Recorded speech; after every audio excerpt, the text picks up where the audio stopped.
on a défini la notion d'auteur vis-à-vis des créations générées par l'intelligence artificielle.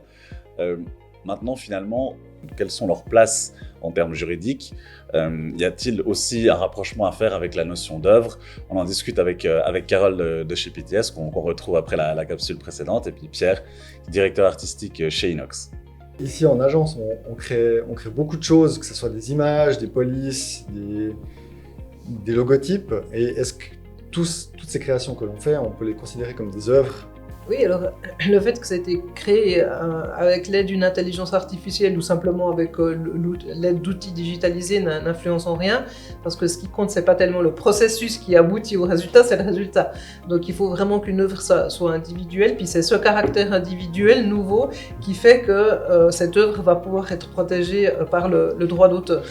D'accord, mais si on imagine par exemple que vous nous mandatez pour créer un type d'image pour une utilisation chez vous, est-ce qu'on peut vous céder les droits? Est-ce qu'on détient les droits? Vous détenez les droits? On détient les droits? Comment ça se passe pour ça?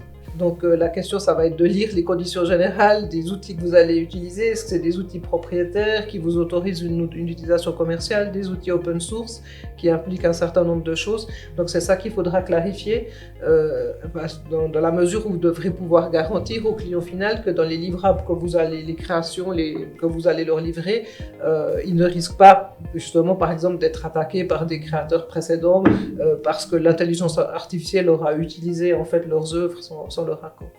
Super, merci beaucoup pour ces différentes explications, et puis on se réjouit de pouvoir traiter encore plus de thématiques sur l'IA dans les prochaines vidéos à suivre. Merci à vous.